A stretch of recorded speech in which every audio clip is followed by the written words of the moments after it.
All right, what's up? What's happening? Welcome inside the Action News 5 studios. I am Matt Infield, but I am not the most important person inside the studio right now. Joining me is a man that needs zero introduction in these parts, in this city.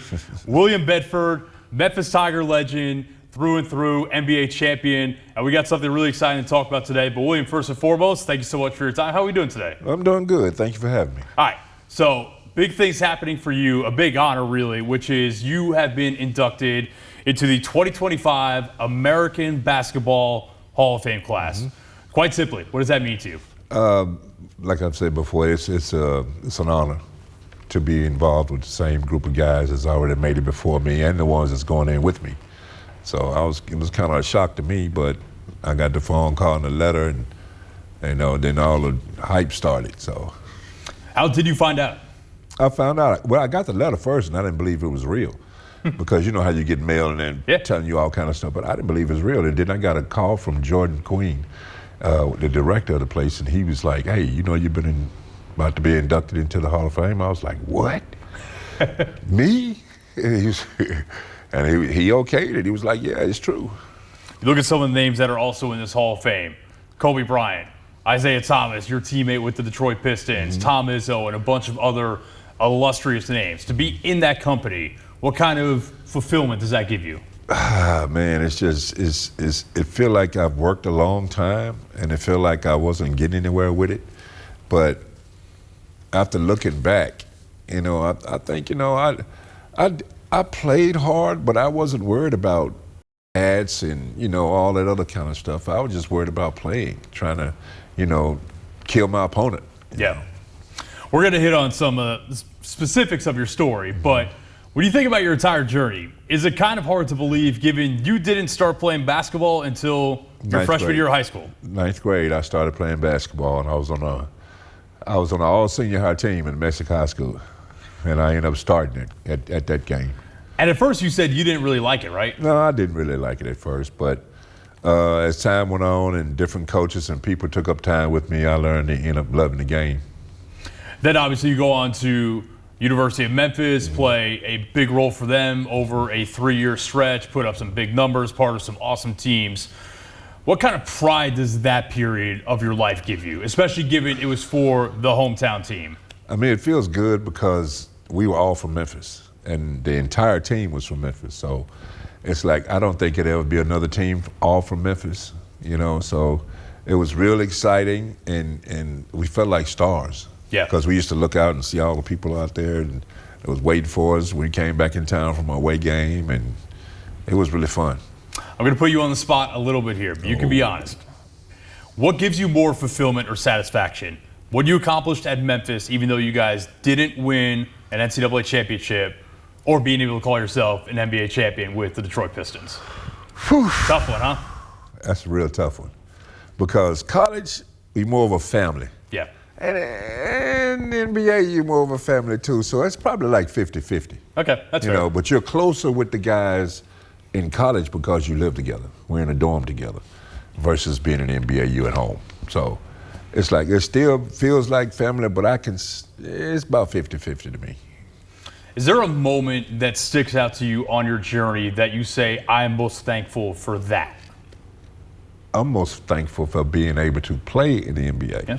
To be selected to play in the NBA first round 6 pick. Foremost, I mean, there's not many people get that. And for me to be on and playing basketball for a length of time, as short as it was, for me to be drafted first round 6 pick, I mean, it was like quite an accomplishment. You never do it alone. Who are some people on your journey that you could point to and say, without them, without this person, I'm not here?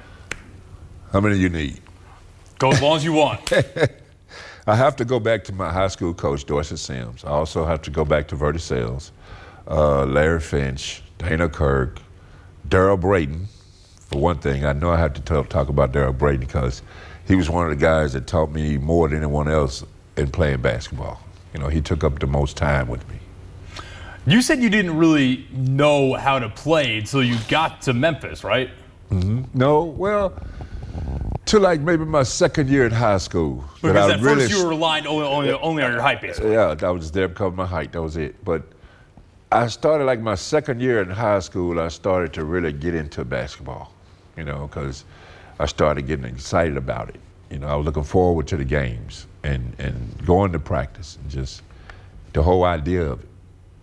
When it comes to high school athletics in Memphis, Melrose is one of those schools that comes to mind right away for not only the success, but also just the pride that Orange Mountain has in those teams when they're doing well.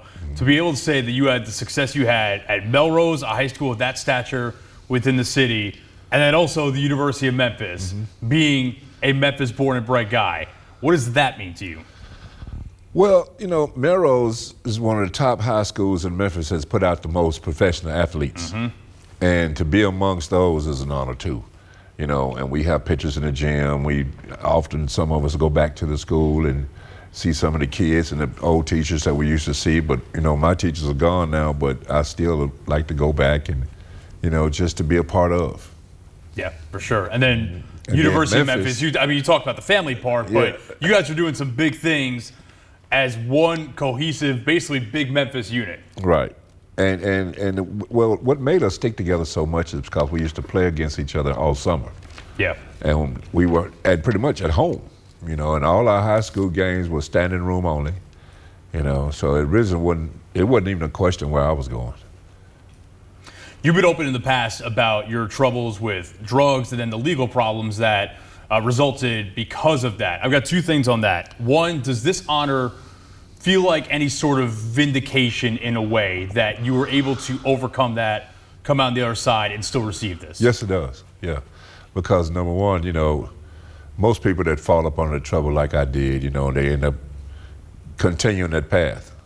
But with a lot of help that I had through friends and a few family members, I was able to overcome that and continue my journey. Second part of that, and it speaks to something you just kind of hit on, what kind of message of inspiration do you hope maybe your story and receiving this honor gives to others who may be re-entering society and trying to find their own way? I would say continue your drive. Don't give up. Pray. Stick with the people that's in your corner, and just try to keep the discipline to yourself.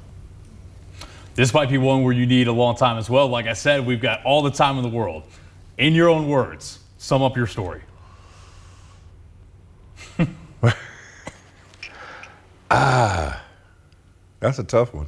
There's a lot of chapters. That's a tough one. I never really thought about that because that's a lot in between the beginning and the end. It's a lot. And you're still going. And I'm not done yet. Yeah. I got big things I'm trying to work on. I got my foundation I'm working with. I got my power washing company I'm trying to work with. I'm also trying to finish out my autobiography. Just a lot of stuff I'm trying to do. And to go back and say, I just can't. I can't put that together because it's like I'm not done yet. Oh, maybe the autobiography then is the place to find that. Well, my autobiography is gonna be kind of tough because, you just can't sit down and write. You have to be, because when you get to writing those things, your feelings come up from what happened back those days. Yeah. So you have to really sit down and concentrate on writing, the real stories about it. But then some of it you leave out, But it's tough writing, and I'm learning that the hard way. Tell me about your foundation and the work you're doing there. Okay, the William Bedford Jr. Foundation, we mainly focus on feeding not only the Orange Mountain kids, but all the kids in the whole area. Also working with kids for mental health, because the stress causes mental health. And we do that and feed the kids. We also try to help people or little kids or anybody that come and say, like, I'm being bullied, trying to get them some help that way. Mm-hmm. Other people with low grades, trying to get them some counseling, trying to get them some tutoring. We try everything we can to help the next man get above.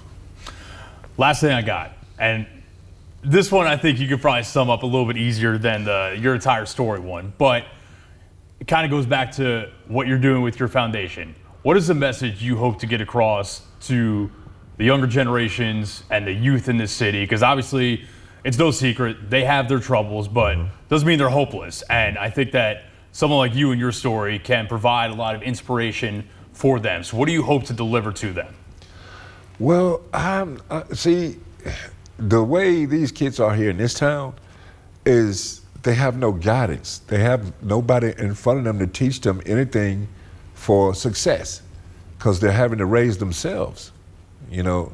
And the main thing that we need to try to do is catch them early, real early, and instill in them and having them to complete a goal, you know, to set a goal for yourself and maintain the speed and get there. William, sorry, go ahead. Is there anything else you want to finish off on that thought? No, I'm good. That's good. William much Bedford, absolute legend. Thank you so much for your time today. Really appreciate it. Thank you. Looking forward to the induction and that autobiography whenever it comes out as well. Thank you.